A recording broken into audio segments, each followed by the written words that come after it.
في بدر في الكون أشرق. يا ربي صل على محمد، يا ربي صل عليه وسلم. يا ربي صل على محمد كرم داع يدعو إلى الحق. يا ربي صل على محمد، يا ربي صل عليه وسلم. يا ربي صل على محمد المصطفى الصادق المصدق. يا ربي صل على محمد، يا ربي صل عليه وسلم. يا ربي صل على محمد حل الورى منطقا وصدا.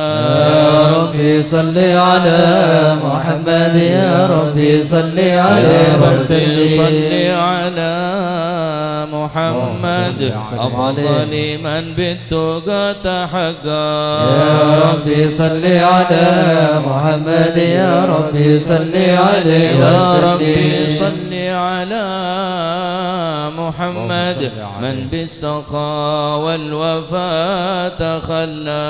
يا ربي صل على محمد، يا ربي صل عليه يا ربي وسلم. صل على محمد واجمع من الشمل ما تفرق. يا ربي صل على محمد، يا ربي صل عليه يا ربي وسلم. صل على محمد وصله وسهل ما قد تعود. يا ربي صل على محمد، يا ربي صل عليه يا ربي صل وسلم. على محمد وافتح من الخير كل مغلى.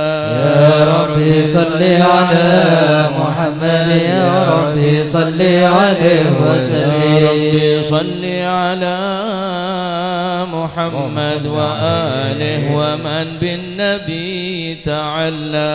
يا ربي صل على محمد، يا ربي صل عليه وسلم. يا ربي صل على محمد وآله ومن للحبيب يعشى. يا ربي صل على محمد، يا ربي صل عليه يا ربي وسلم. صل على محمد ومن بحبل النبي توثى.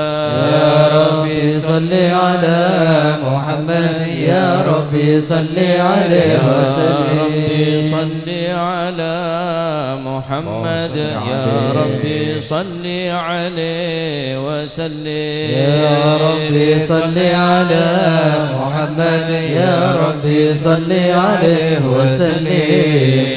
اللهم صل وسلم وبارك عليه وعلى آله وصحبه. أعوذ بالله من الشيطان الرجيم. بسم الله الرحمن الرحيم. إنا فتحنا لك فتحا مبينا صلى الله ليغفر لك عليه. الله ما تقدم من ذنبك وما تأخر ويتم نعمته عليك ويهديك صراطا مستقيما. صلى الله عليه. وينصرك الله نصرا عزيزا. صلى الله لقد عليه. جاءكم رسول اللهم من صل وسلم أنفسكم عزيز عليه ما عنتم حريص عليكم بالمؤمنين رؤوف رحيم. فإن تولوا فقل حسبي الله حسبي الله لا إله إلا هو عليه توكلت وهو رب العرش العظيم. إن الله وملائكته يصلون على النبي يا أيها الذين آمنوا صلوا عليه وسلموا تسليما. اللهم صل وسلم وبارك عليه. السلام عليك زين الأنبياء. السلام عليك السلام عليك أتقى الأتقياء السلام عليك السلام عليك زين الأنبياء السلام عليك السلام عليك أتقى الأتقياء السلام عليك السلام عليك أصفى الأصفياء السلام عليك السلام عليك أزكى الأزكياء السلام عليك السلام عليك زين الأنبياء السلام عليك السلام عليك أتقى الأنبياء السلام عليك السلام عليك من رب السماء السلام عليك السلام عليك دائم بلا انقضاء السلام عليك السلام عليك زين الأنبياء السلام عليك السلام عليك أتقى الأتقياء السلام عليك السلام عليك أحمد يا حبيبي صلى الله عليك السلام عليك زين الأنبياء صلى الله عليه السلام عليك طه يا طبيبي صلى الله عليك السلام عليك زين الأنبياء صلى الله عليك السلام عليك يا خير الأنام صلى الله عليك السلام عليك زين الأنبياء صلى الله عليك السلام عليك يا بدر التمام صلى الله عليك السلام عليك زين الأنبياء صلى الله عليك عليك زين الأنبياء السلام عليك أتقى الأتقياء السلام عليك زين الأنبياء السلام عليك أتقى الأتقياء السلام على المشفع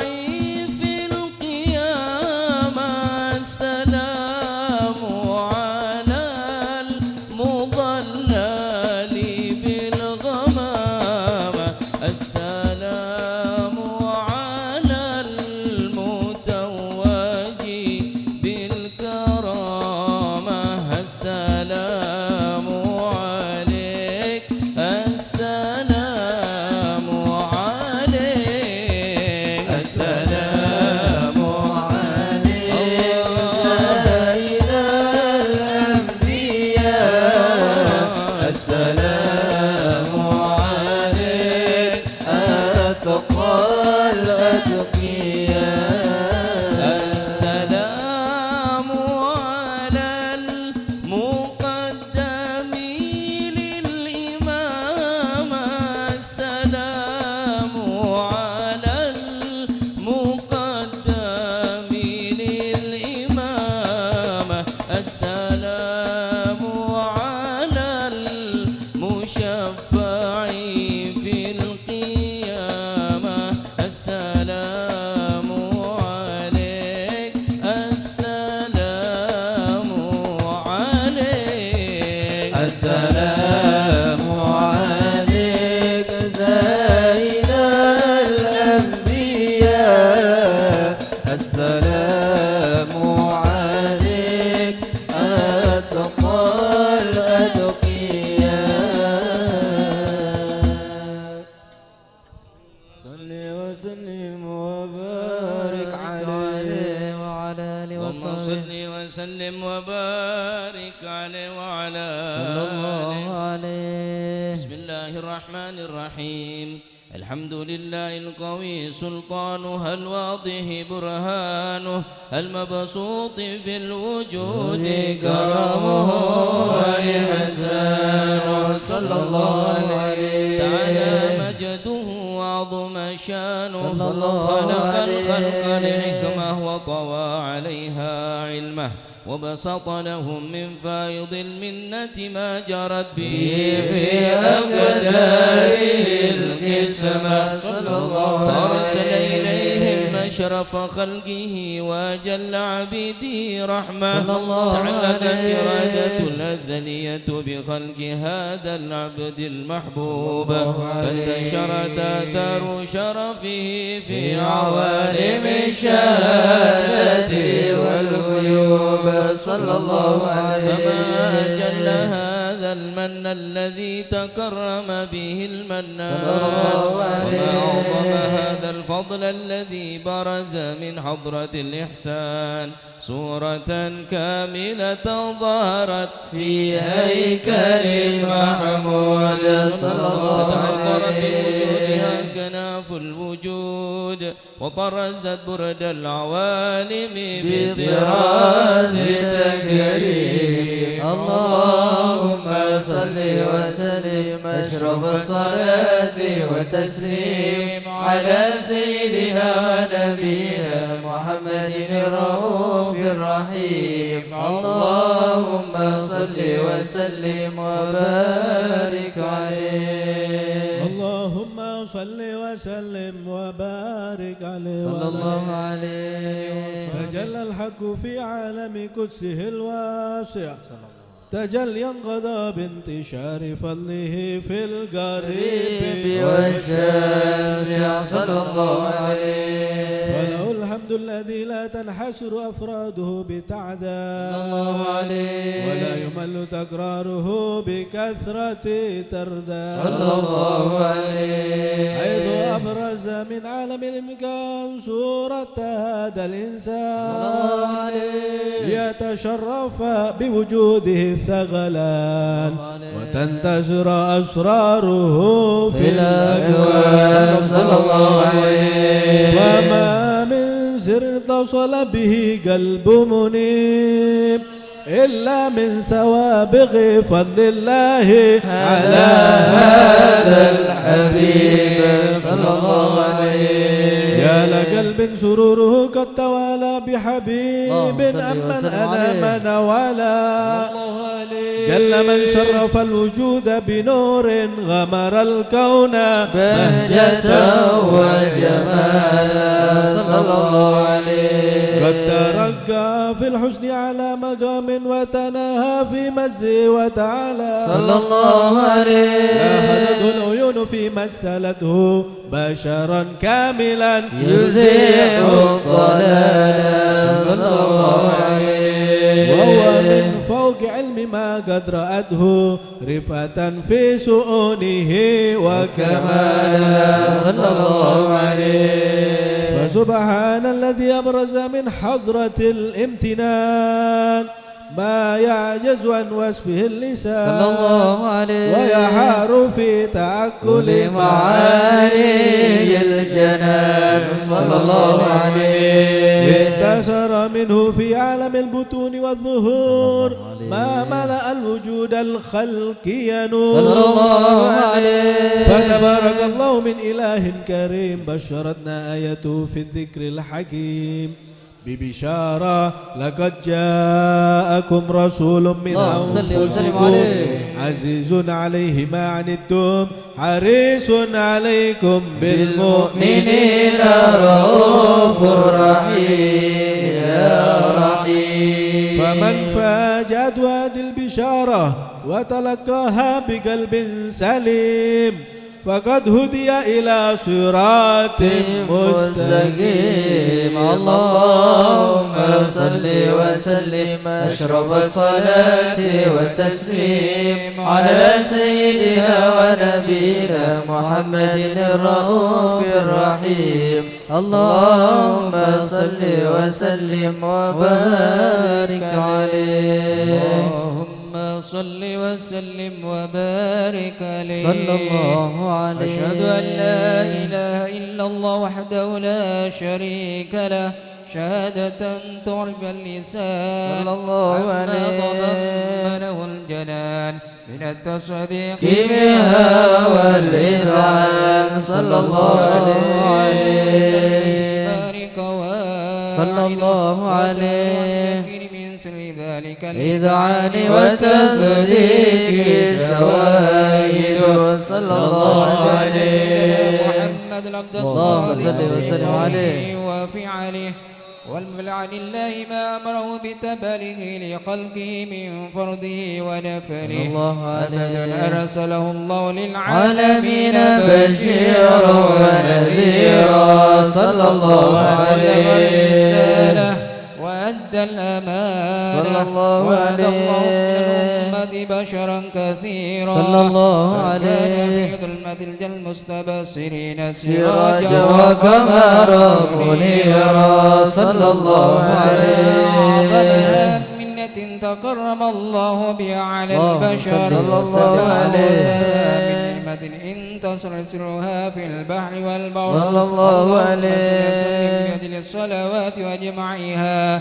وأزكى التحيات وأوسعها على هذا العبد الذي وفى بحق العبودية صلى الله عليه في حلة الكمال وقام بحق الربوبية في مواتن الخدمة لله وأقبل عليه غاية الإقبال صلى الله عليه صل عليه به فينبث في قلب نور سر تعلقه به وهبه صلى الله عليه عناية الله في اسمه وعلى آله وصحبه الذين ارتقوا صهوة المجد بقربه صلى الله عليه إلى نشر الأصل بوده وهبه ما أطر الأكوان بنشر ذكراه نسيم اللهم صل وسلم أشرف الصلاة والتسليم على سيدنا ونبينا محمد الرؤوف الرحيم اللهم صل وسلم وبارك عليه اللهم صل وسلم وبارك عليه وعلى آله أما بعد فلما تعلقت إرادة الله بالعلم القديم بظهور أسرار التخصيص للبشر الكريم بالتقديم والتكريم صلى الله عليه نفذت القدرة الباهرة بالنعمة الواسعة والملة الغامرة فانفلق البيضة التسوير بالعالم المطلق الكبير عن جمال مشهود بالعين حاول لوصف الكمال المدرك والحسن التام والزين صلى الله عليه فتنقل ذلك الجمال الميمون الأول في الأصلاب الكريمة والبطون فما من سلب ضامة إلا وتمت عليه من الله النعمة صلى الله عليه وهو القمر التام الذي يتنقل في بروده ليتشرف بموطن استقراره وموضع خروجه وقد قضت الأقدار الأزلية بما قضت وأظهرت من سر هذا النور ما أظهرت وخصصت به من خصص صلى الله عليه كان مستقره في الأسلام الفاخرة والأرحام الشريفة الطاهرة حتى برز في عالم الشهادة بشرا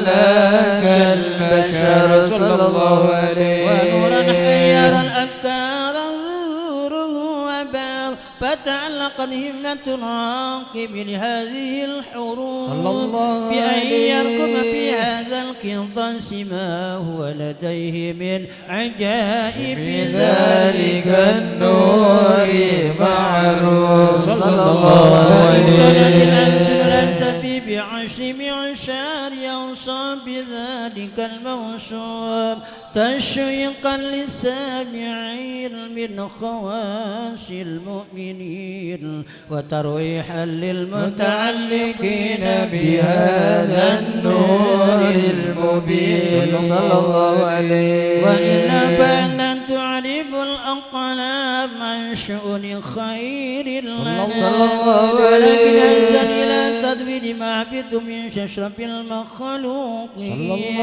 وما أقربه الله به في مولده من الفضل الذي عم العالمين صلى الله عليه وبقيت رايته في القول منشورة على ملء أيام والشهور والسنين داعي التعلق بهذه الحضرة الكريمة ولاعج التشوق إلى سمع أوصافها العظيمة ولعل الله ينفع به المتكلم والسامع آمين ويدخلني بشفاعة هذا النبي شافي آمين ويتروح آلي بروح ذلك النعيم اللهم صل وسلم أشرف الصلاة والتسليم على سيدنا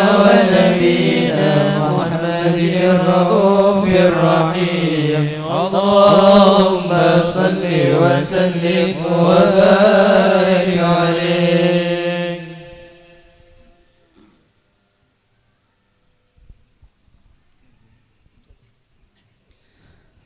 حب أحمد قلبي سكن يا عيني والفتى علي المؤتمن يا عيني حب أحمد قلبي سكن يا عيني والفتى علي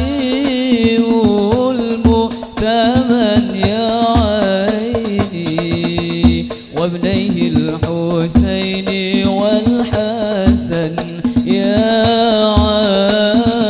عيني حب أحمد قلبي سكن يا عيني والفتى علي المعتمن يا عيني حب أحمد قلبي سكن يا عيني والفتى علي المؤتمن يا عيني وابني الحسين والحسن يا عيني هات يا حويدر ركبي غن يا عيني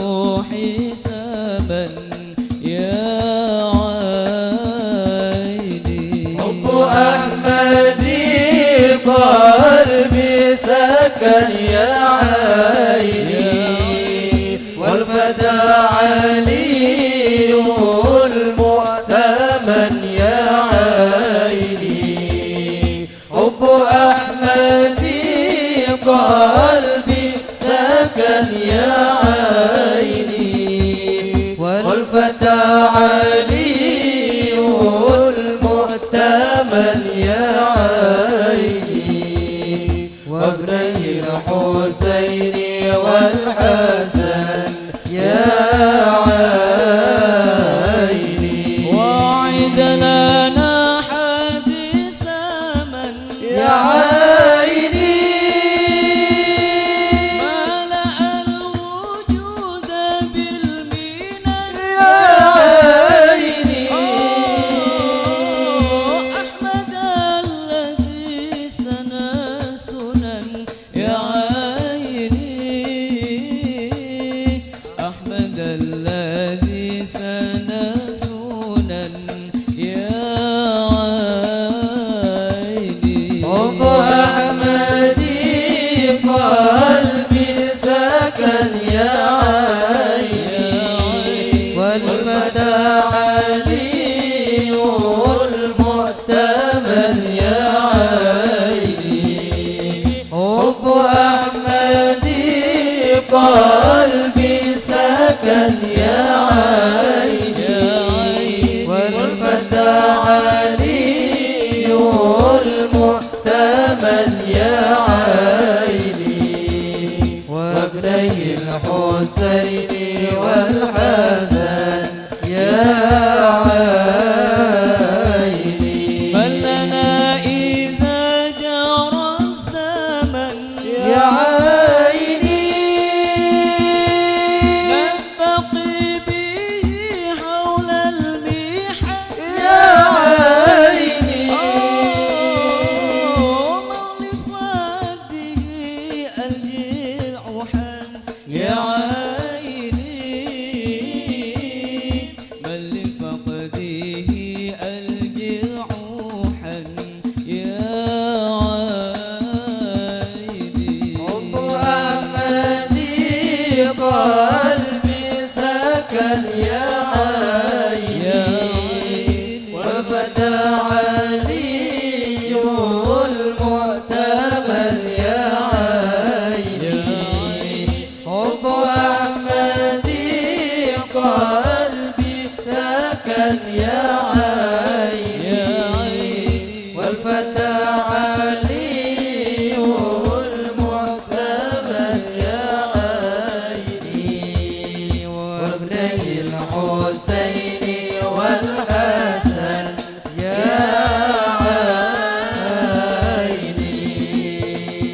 عيني اللهم صل وسلم وبارك اللهم صل عليه وسلم وبارك عليه وعلى آله صلى الله عليه وقد آن للقلم يحفظ ما حركت فيه الأنام صلى الله عليه مما استفاده الفهم من صفات هذا العبد المحبوب الكامل صلى الله عليه وشمائل التي هي أحسن الشمائل صلى الله عليه ما بلغ إلينا في شأن هذا الحبيب من أخبار وآثار صلى الله عليه ليتشرف بكتابة القلم والقرطاس وتتنزه في حدائق الأسماع والأبصار صلى الله وقد بلغنا في عليه الأحاديث المشهورة أن أول شيء خلقه الله هو النور المودع في هذه السورة صلى الله عليه ونور هذا الحبيب أول مخلوق برز في العالم صلى ومن الله تفرع عليه الوجود خلقا بعد خلق فيما حدث وما تقادم صلى الله وقد عليه أخرج عبد الرزاق بسند عن جابر بن عبد الله الأنصاري رضي الله عنهما قال قلت يا رسول الله بأبي وأمي أخبرني عن أول شيء خلقه الله قبل الأشياء قال يا جابر إن الله خلق قبل الأشياء نور نبيك محمد صلى الله عليه وسلم من نور صلى الله عليه. وقد ورد من حديث أبي هريرة رضي الله عنه أنه قال صلى الله عليه وسلم عليه كنت أول النبيين في الخلق وآخرهم في البعث صلى الله عليه. وقد تعددت الروايات بأنه أول الخلق وجودا وأشرفهم مولودا صلى الله عليه. ولما كانت السعادة الأبدية لها ملاحظة خفية اختصت ما شاءت من البرية بكمال الخصوصية صلى الله عليه. فاستوضعت هذا النور المبين أصلاب وبطون ما شرفه من العالمين صلى الله عليه. فينقل هذا النور من صلب آدم ونوح وإبراهيم عليه السلام حتى أوصلت يد العلم القديم إلى من خصصته بالتكريم أبيه الكريم صلى الله عليه. عبد المطلب ذي القدر العظيم وأمي التي هي في المخاوف آمنة السيدة الكريمة آمنة فتلقاه صلب عبد الله فألقاه إلى بطنها صلى الله عليه. وضمت وشاوى بمعونة الله محافظة على حق هذه الذرة وصونها صلى الله عليه. برعاية الله كما ورد عنها حملا خفيفا لا تجد له ثقلا صلى الله عليه. ولا ولا عللا صلى الله عليه. بعد الشهر من حمله صلى الله عليه. وبروزين عالم الشهادة لتنبسط على أهل هذا العالم فيوضات فضله وتنتشر فيه آثار مجده الصميم. اللهم صل وسلم أشرف الصلاة والتسليم على سيدنا ونبينا محمد الرؤوف الرحيم. اللهم صل وسلم وبارك عليه. اللهم صل وسلم وبارك عليه صلى الله عليه. هذه الدرة المكنونة والجوهرة المسونة والكون كله يصبح ويمسي في سرور وابتهاج صلى الله عليه. بدون إشراك هذا السراج والعيون متشوفة إلى بروز متشوقة إلى التقاط جواهر كنوز صلى الله عليه. دابة لقريش نطقت بفصيح العبارة صلى الله عليه.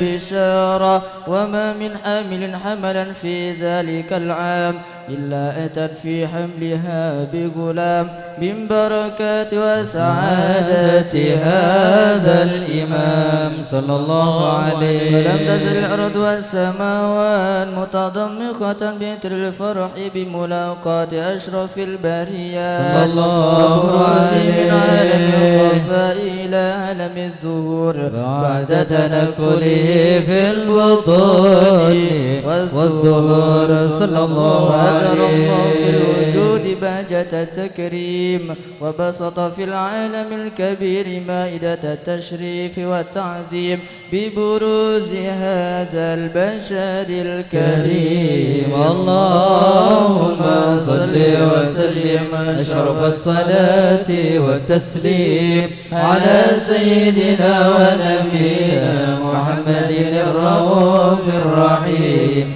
اللهم صل وسلم وبارك عليه. ألا يا رب يا رب ألا يا الله يا رب يا عالم بحالي يا عالم بحالي عسى بعد الظما يقع لي شرب حالي يقع لي شرب حالي.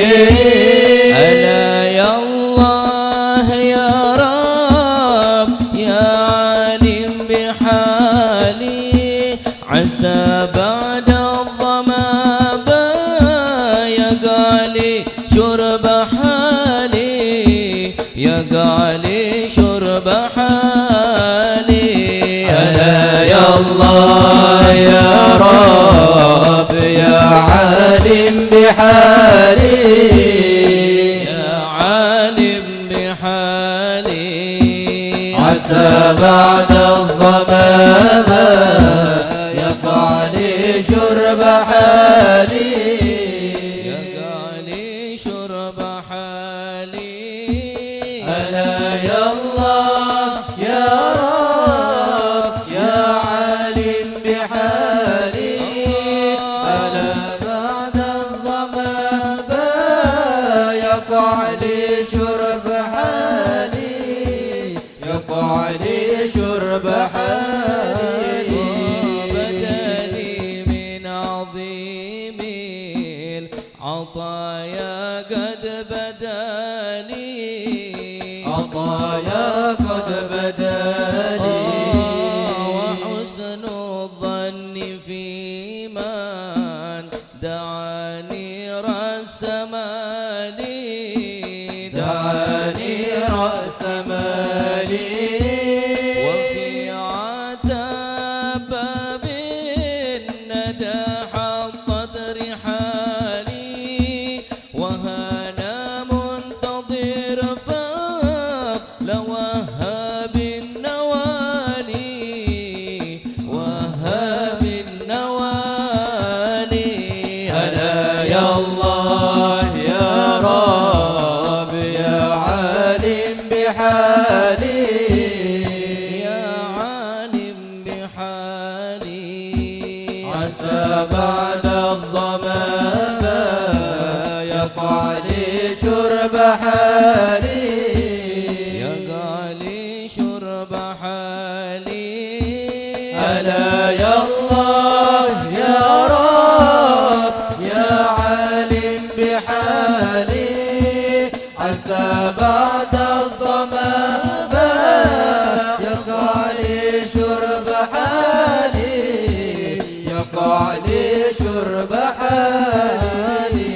فيا ذا الجود يا رب يا مولى الموالي يا مولى الموالي ويا معطي العطايا العظيمات الجزال عظيمات الجزال أذقنا برد عفوك وأصلح كل بالي وجملنا ويسير لنا سبل الكمال لنا سبل الكمال. ألا يا الله يا رب يا عالم بحالي يا عالم بحالي عسى بعد الظما يقع لي شرب حالي يقع لي شرب حالي. ألا يا الله يا رب يا عالم بحالي عسى بعد الظما يقع لي شرب حالي يقع لي شرب حالي أنا يا الله بنظرة من العين الرحيمة تداوي كل ما بي من أمراض سقيمة أنا يا الله بنظرة من العين الرحيمة تداوي كل ما بي من أمراض سقيمة إلى مولاي أشكو جراءتي العظيمة وأعمالي الرذيلة وأخلاقي الذميمة هلا يا الله بنظرة من العين الرحيمة تداوي كل ما بي من أمراض سقيمة وذنبي واجترائي وزوري وافترائي وميلي في سلوكي عن الطرق القويمة هلا يا الله بنظرة من العين الرحيمة تداوي كل ما بي من أمراض سقيمة فيا ذا الجود جد لي بمامولي وقصدي وخذني في نهوض الطريق المستقيمة هلا يا الله بنظرة من العين الرحيمة تداوي كل ما بي من أمراض سقيمة هلا يا الله بنظرة من العين الرحيمة تداوي كل ما بي من أمراض سقيمة اللهم صل وسلم وبارك عليه اللهم صل وسلم وبارك عليه وعلى آله فحين قرب وطئ هذا الحبيب علنت السماوات والأرض ومن فيهن بترحيب صلى الله وأمطار عليه الجود الإلهي على أهل الوجود تسيج صلى الله وألسنة عليه الملائكة بالتبشير للعالمين تعز سبحان الله والحمد لله ولا إله إلا الله أكبر سبحان الله والحمد لله ولا إله إلا الله والله أكبر سبحان الله والحمد لله ولا إله إلا الله والله أكبر والقدرة كشفت قناع هذا المستور صلى يبرز الله نوره عليه كاملا في عالم الظهور نورا فاق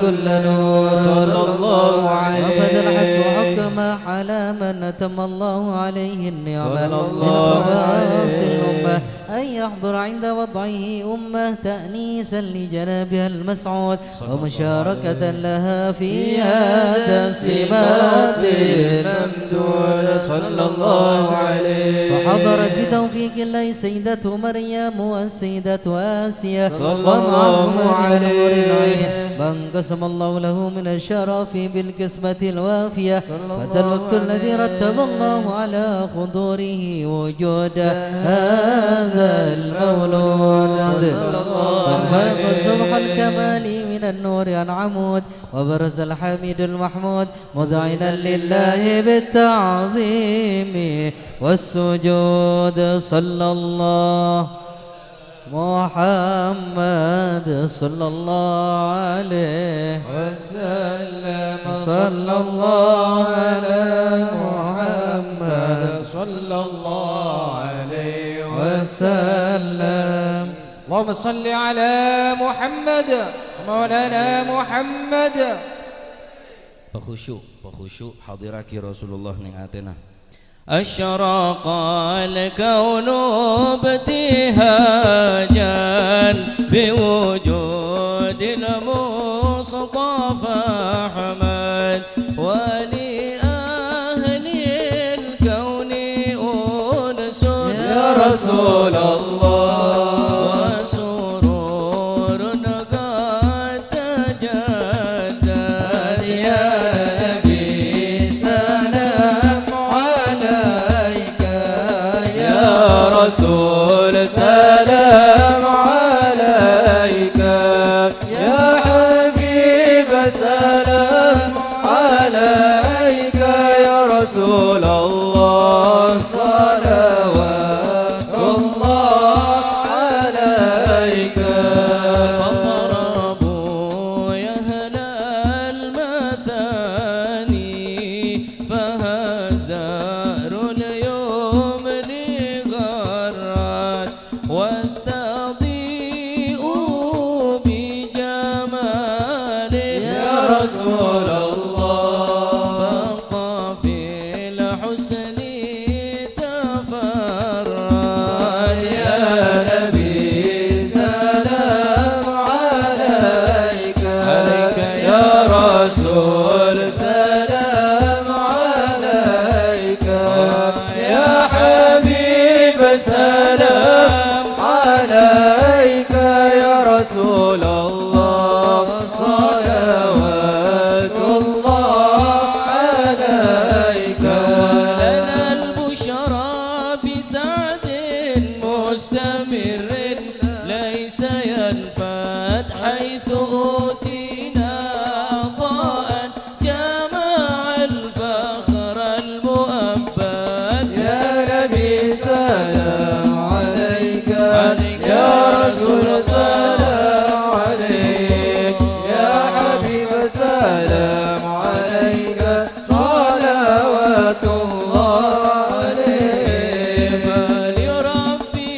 كل حمد جل أن يحصره العاد إذ حبانا بوجود المصطفى الهادي محمد يا رسول الله عليك يا رسول سلام عليك يا حبيب سلام عليك صلوات الله عليك مرحبا يا رسول الله أهلا مرحبا بك إنا بك نسعد مرحبا مرحبا يا نور عيني مرحبا مرحبا جد الحسين مرحبا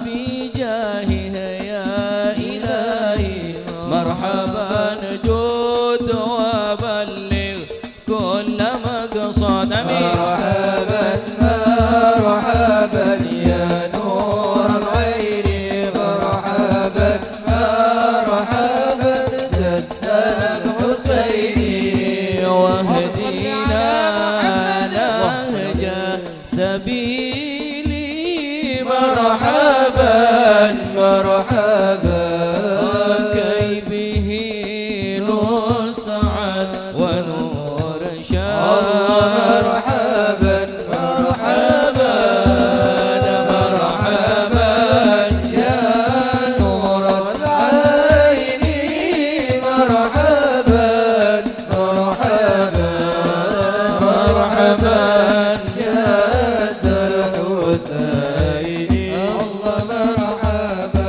مرحبا ربي بلغنا بجاهي مرحبا مرحبا في جواري خير مقعد مرحبا مرحبا مرحبا يا نور العين مرحبا مرحبا مرحبا جد الحسين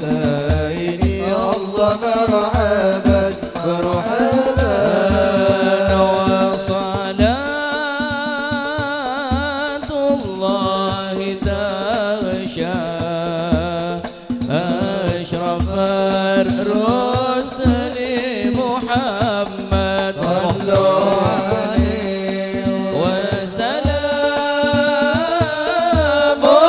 مستمر اللهم صل وسلم عليه كل حين يتجدد صلى الله على محمد مرحبا رسول الله الله عليه وسلم مرحبا صلى الله على محمد مرحبا يا حبيب الله صلى الله عليه وسلم مرحبا اللهم صل على محمد. اللهم صل وسلم وبارك عليه وعلى آله. وحين برز صلى الله عليه وسلم من بطن أمه برز رافعا طرفه إلى السماء صلى الله مؤمنا عليه بذلك رفيلا أن له شرفا على مجده والسماء صلى الله وكان عليه. وقت مولد سيد الكونين من الشهور شهر ربيع الأول ومن الأيام يوم الاثنين صلى الله عليه. موضع ولادته وقبره بالحرمين وقد ورد أنه صلى الله عليه وسلم ولد مختونا مكحولا مقطوعا سرا صلى الله عليه. تولى ذلك لشرفه عند الله أيدي القدرة صلى الله ومعبوز عليه. إلى هذا العالم ظهر من العجائب ما يدل على أنه أشرف المخلوقين وأفضل الحبائب صلى الله عليه. وقد ورد عن عبد الرحمن بن عوف عن أم الشفاء رضي الله عنهما قالت لما ولدت آمنة رضي الله عنها رسول الله صلى الله عليه وسلم وقع على يدي فاستهل فسمعت قائلا يقول رحمك الله أو رحمك ربك صلى الله قالت عليه. الشفاء فضاءت له ما بين المشرق والمغرب صلى الله حتى عليه. نظرت إلى بعض كسور الروم قالا ثم ألبسته والجته فلم أنشب أن غشيتني ظلمة ورعب وكشعريرة عن يميني صلى الله عليه. فسمعت قائلا يقول أين ذهبت به قال إلى المغرب صلى الله وأصبح ذلك عليه. ثم عوذني الرعب والظلمة والكشعريرة عن يساري صلى الله فسمعت قائلا عليه. يقول أين ذهبت به قال إلى المشرق صلى الله عليه. قالت فلم يزل الحديث مني على بال حتى بتعثه الله صلى الله عليه. من أول الناس إسلاما كم ترجمت السنة من عظيم المعجزات وباهر الآيات البينات بما يقضي بعظم شرفه عند مولاه وأن عين عنايته في كل حين ترعاه وأنه الهادي إلى صراط مستقيم. اللهم صل وسلم أشرف الصلاة والتسليم على سيدنا ونبينا محمد الرؤوف الرحيم. اللهم صل وسلم وبارك عليه. صل وسلم وبارك عليه. صلى الله عليه. صلى الله عليه وسلم من محاسن الأخلاق صلى الله عليه. وكتابته بطون الأوراق صلى الله عليه. صلى الله عليه وسلم أحسن الناس خلقا وخلقا وأولهم إلى مكارم الأخلاق سبقا صلى الله عليه.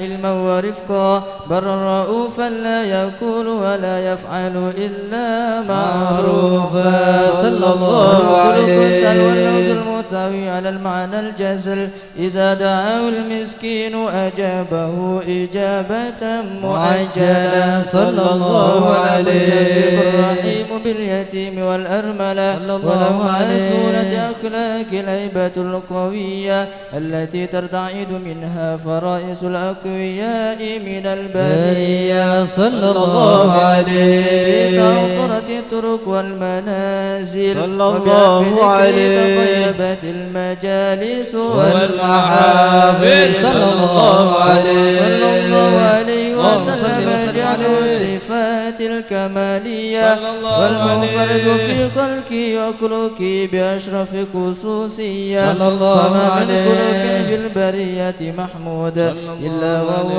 متلقا عن زين الوجود صلى الله أجملت في وصف عليه الحبيب وشأنه ولو العلا في مجده ومكانه صلى الله عليه قد تعالى مجدها أخذت على نجم السهى بعنانه صلى الله عليه انبسط القلم في تدوين ما أفاد العلم من وقاء مولد النبي الكريم صلى الله عليه ما أكرم الله به هذا العبد المقرب من التكريم والتعظيم والخلق العظيم صلى الله عليه عليه أن أمسك عئنة الأكلام في هذا المقام وأقرأ السلام على سيد الأنام السلام عليك أيها النبي ورحمة الله وبركاته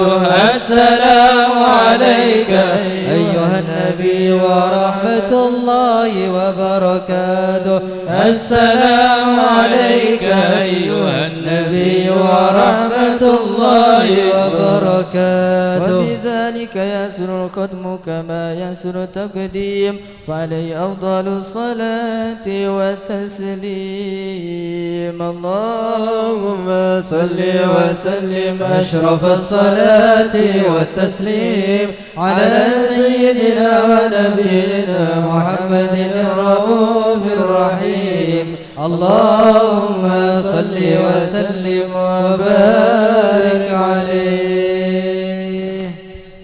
بسم الله الرحمن الرحيم.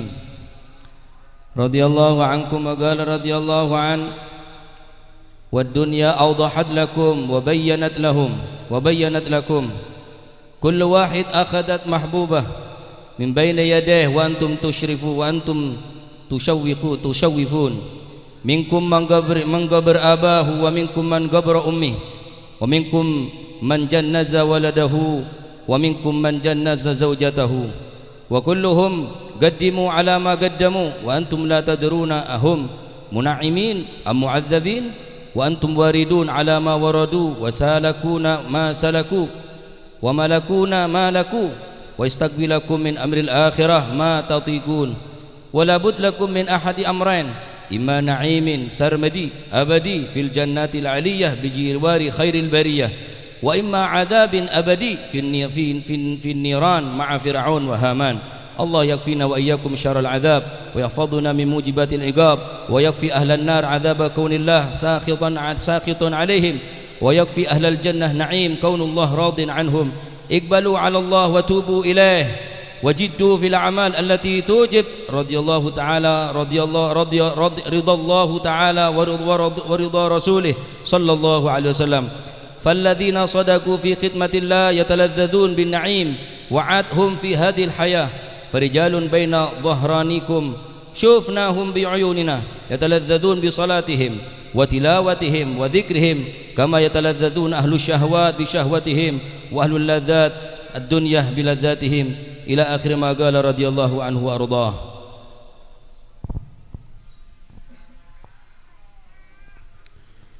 بسم الله والحمد لله والصلاة والسلام على سيدي رسول الله محمد بن عبد الله وعلى آله وصحبه ومن والاه ولا حول ولا قوة إلا بالله. أما بعد رب اشرح لي صدري ويسر لي أمري واحلل عقدة من لساني يفقهوا قولي. أما بعد. Dunia menjelaskan kepada kita, dunia ini menerangkan kepada kita kullu wahid akhadat mahbubahu min baini yadayhi. Setiap yang kita cintai diambil oleh dunia, dan panjenengan melihat semua itu. Kita cinta sama orang tua kita, sobung orang tua Pak. Kalau kalian panjenengan cinta kalian mbah panjenengan, kita cinta sama orang tua kita, cinta sama kakek kita, tidak ada sudah. Dunia telah mengambil semua yang kita cintai. Minkum man qabara abahu. Mungkin di antara kita sudah pernah mengubur abah kita, bapak kita. Wa minkum man qabara ummahu. Mungkin di antara kita pernah ngubur ibu kita. Mungkin di antara kita pernah mengubur anak kita. Mungkin di antara kita pernah mengubur istri kita, suami kita. Kemana mereka? Mereka hilang dari dunia. Mereka jalan menuju alamul akhirah. Sebentar lagi kita. Wa tilkal ayyam nudawiluha bainan nas. Menungso neka gantian Pak. Dulu yang duduk sini nih Mbak Abdullah. Setelah Mbak Abdullah Kiai Khalil Kiai Masyhud, semakin Gus Muhib. Mudah-mudahan panjang umur. Mungkin dulu panjenengan kumpul kalau mbak panjenengan. Mungkin dulu panjenengan digendong kali bapak panjenengan. Dulu saya digendong sama bapak saya Pak, semakin kulo sing gendong. Kemana mereka? Wa tilkal ayyam nudawiluha bainan nas. Manusia ini gantian. Dan yang cinta dunia pasti dia akan pisah dari dunia. Bangun omai, mulai boto, TV raja, catnya yang bagus, kendaraannya yang bagus. Ketika mati, tanah kanan kiri, tanah atas tanah. Mau inti pejabat urusannya tanah, mau inti petani panjenengan petani baliknya ke tanah, mau inti ulama panjenengan ulama kembalinya ke tanah. Walaupun anda kiai kembali ke tanah, walaupun anda habib balik yang tanah.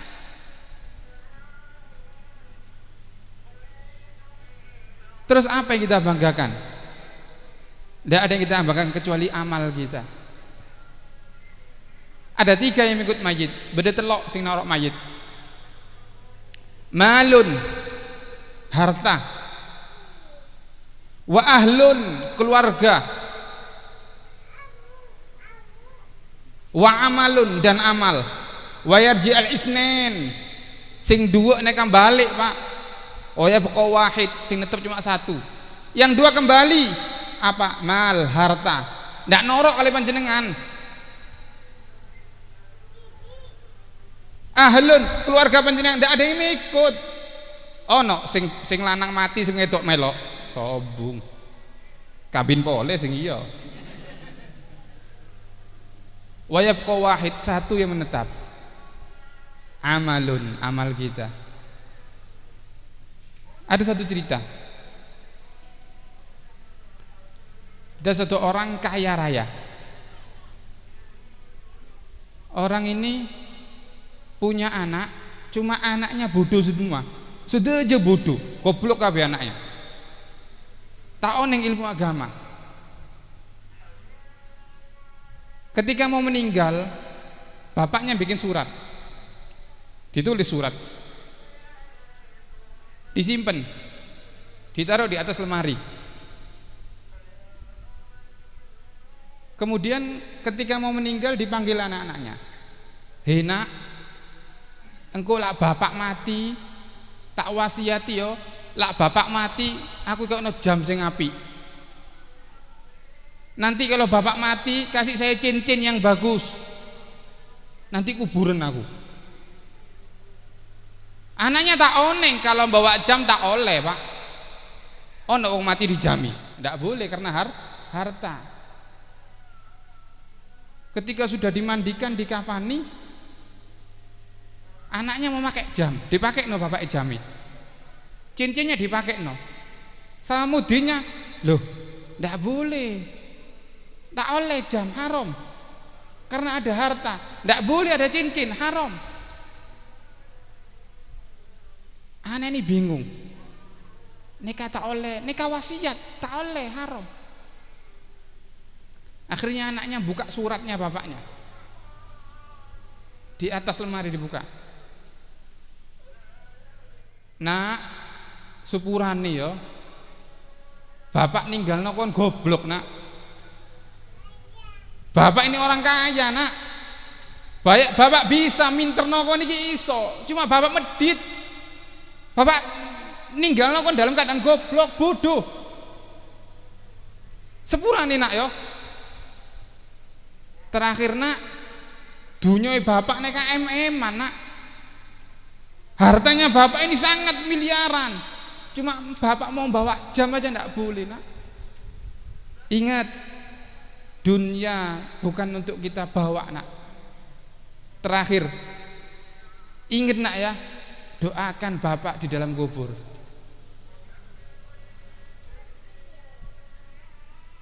Apa yang mau kita bawa, Pak? Tidak ada, kecuali amal. An-nasu niyam, menungsone katedung semangken. Faidah matu, kalau sudah mati, intabahu, baru sadar. Manusia ini tidur. Kalau sudah mati, intabahu. Ya Rabbi, ma makna amal? Wa kasbuna kulluh zalal. Amal kita ini punya amal apa sih kita ini? Abajang leso. Zakat ditipu zakatnya. Sodako males, cerai. Punya amal apa? Wa kulluna kullu zalal. Semua yang kita lakukan semua banyak sombong. Sholatnya sombong, dzikirnya sombong. Kalau sudah mati, ghussaluk, panjenengan akan dimandikan. Kafanuk, panjenengan akan dikafani. Syayya'uk, panjenengan akan ditakziahi sama orang, disolati sama orang, dikubur sama orang. Fasirta jifa khamah, panjenengan bakal jadi batang sing mambu. Alhamdulillah panjenengan duduk di sini. Mudah-mudahan amal kita diterima oleh Allah. Orang yang sudah meninggal ini kata Habib Al-Habsyi hanya dua, mun'amin atau mu'adzabin. Mungkin dia diberi nikmat sama Allah, mungkin dia diberi adab sama Allah. Mudah-mudahan kita mendapatkan nikmatnya Allah. Dan kita akan merasakan apa yang mereka rasakan. Orang tua kita merasakan sakaratul maut, kita akan merasakan sakaratul maut. Orang tua kita merasakan nikmatnya kubur, kita akan merasakan nikmatnya kubur. Dan manusia ini akan menghadapi dua. Ada kalanya nikmat surga fi jiwar khairil bariyah, di sampingnya Rasulullah SAW. Amin. Mudah-mudahan mihril jannah ya. Ada kalanya kita azab abadi. Allahumma ba'idna, diadab sama Allah. Ma'al Fir'aun wa Haman, dikumpul makara Fir'aun dan Haman. Mudah-mudahan termasuk mihril jannah. Amin Allahumma amin. Tanda orang diridhoi sama Allah. Wa yakfi ahlan nar adzabun qaulullah sakhitun alaih. Tanda Allah tidak ridho kepadanya, Allah marah, murka kepadanya. Nek cukup adab pun Allah murka kepada kita, ini adab sudah. Allah ridho kepada kita, ini nikmat dari Allah. Kita duduk di tempat ini, duduk di sini dengan ikhlas, ini termasuk nikmat dari Allah Subhanahu wa ta'ala. Insyaallah manfaat. Insyaallah mudah-mudahan kita minal jannah, meninggal kepada husnul khatimah, radhiyah mardiyah insyaallah. Orang-orang tua kita yang dalam kubur, mudah-mudahan mereka mendapatkan nikmat kubur. Mungkin mau sore ini sampai sore ini orang-orang tua kita yang masih dalam kubur diadab sama Allah. Allah angkat adabnya. Allah angkat adab mereka dalam kubur. Amin Allahumma amin. Jangan lupa ba'da sholat, setiap ba'da sholat doakan kedua orang tua panjenengan. Setiap ba'da sholat doakan kedua orang tua panjenengan. Nabi mengatakan ada seorang datang ketika masuk kubur, mereka bidunubil, membawa dosa yang besar, ka'amsal jibal, membawa dosa yang besar, tapi ketika masuk kubur dosanya terhapus. Sahabat tanya, ya Rasulullah kok bisa ya Rasulullah? Bil istighfar ahya, mereka terhapus karena istighfarnya orang-orang yang masih hidup, karena doa tahlilnya anak-anaknya, karena doa tahlilnya keluarganya, karena doa tahlilnya orang kampungnya. Jangan lupa setiap ba'da sholat doakan kedua orang tua panjenengan, insyaallah rezeki panjenengan lancar, orang tua panjenengan jadi min ahlil jannah. Amin Allahumma amin. Wa fa'na barakatihim wa hdinal husna bi hurmatihim wa amitna fi dariqatihim wa ma'afati muftin. Hadza min assalamualaikum warahmatullahi taala wabarakatuh. Bismillahirrahmanirrahim. Alhamdulillahi rabbil alamin. Allahumma salli wa sallim ala sayyidina Muhammadin fil awwalin. Allahumma salli wa sallim ala sayyidina Muhammadin fil akhirin. Allahumma salli wa sallim ala sayyidina Muhammadin fi kulli waqtin wa hin. Allahumma salli wa sallim ala sayyidina Muhammadin وعلى آله وصحبه أجمعين. ولما ندم الفكر من درر الأوصاف المحمدية وجودا توجهت إلى الله متوسلا بسيدي وحبيبي محمد صلى الله عليه وسلم أن يجعل سيفي مشكورا وفعلي فيه محمودا ويكتب أملي في الأعمال المقبولة وتوجهي بتوجهات الخالصة والسلات الموصولة. اللهم يا من إليه تتوجه الأعمال فتعود ضافرة وعلى باب عزته تحت الرحال فتشاهى منه الفيوضات الآمرة. نتوجه إليك بأشرف الوسائل لديك سيد المرسلين عبدك الصادق الأمين سيدنا محمد الذي عمت رسالته العالمين أن تصلي وتسلم على تلك الذات الكاملة مستودع أمانتك وحفيد سرك وحامل راية دعوتك الشاملة الأب الأكبر المحبوب لك والمخصص بالشرف الأفخار في كل موطن من مواطن القرب ومدهار قاسم إمدادك في عبادك وساقي كؤوس إرشادك لأهل ودادك سيد الكونين وأشرف الثقلين العبد المحبوب الخالص المخصوص منك بأجل الخصائص. اللهم صل وسلم عليه وعلى آله وصحبه وأهل حضرة اقترابه من أحبابه. اللهم إنا نقدم إليك جاه هذا النبي الكريم ونتوسل إليك بشرف مقامه العظيم أن تلاحظنا في حركاتنا وسكناتنا بعين عنايتك وأن تحفظنا في جميع أدوارنا وتقلباتنا بجميل رعايتك وحسين وقايتك وأن تبلغنا من شرف القرب إليك وإلى هذا الحبيب غاية آمالنا وتتقبل منا ما تحركنا فيه من نياتنا وأعمالنا وتجعلنا في هدرة هذا الحبيب من الحاضرين وفي طرائق اتباعه من السالكين ولحقك وحقه من المعدين ولأهدك من الحافظين. اللهم إنا لنا أدماء في رحمتك الخاصة فلا تحرمنا، وذنونا جميلة هي وسيلتنا إليك فلا تخيبنا.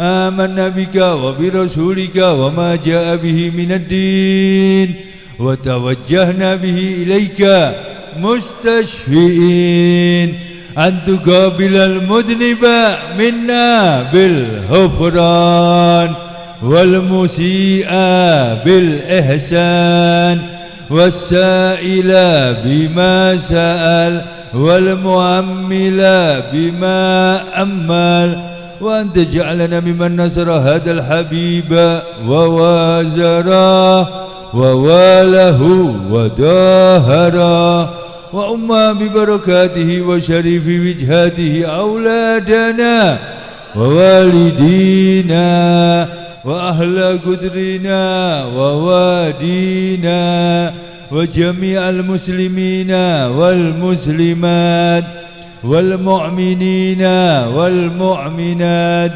في جميع الجهاد، وأدم راية الدين القويم في جميع الأقطار منشورة، ومعالم الإسلام والإيمان بأهلها مأمورة معنى.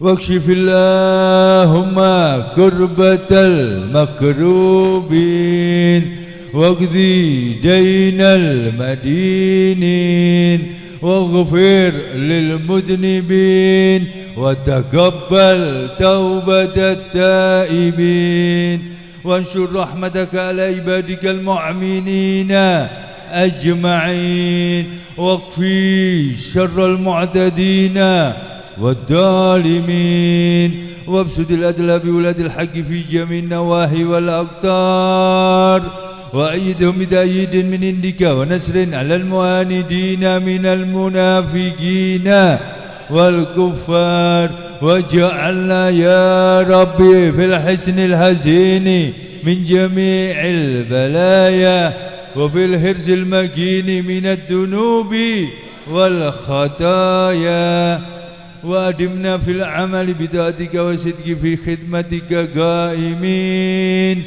وإذا توفيتنا فتوفنا مسلمين مؤمنين، واختم لنا منك بخير، واختم لنا منك بخير أجمعين، واختم لنا منك بخير أجمعين. وصلي وسلم على هذا الحبيب المحبوب للأجسام والأرواح والقلوب، وعلى آله وصحبه ومن إليه منسوب، وآخر دعوانا الحمد لله رب العالمين.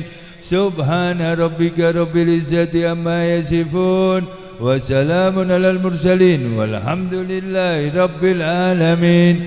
نختم هذا الدعاء المولد سمت الدرار في مجلس المحبين في هذا المصلى وإلى حضرة النبي.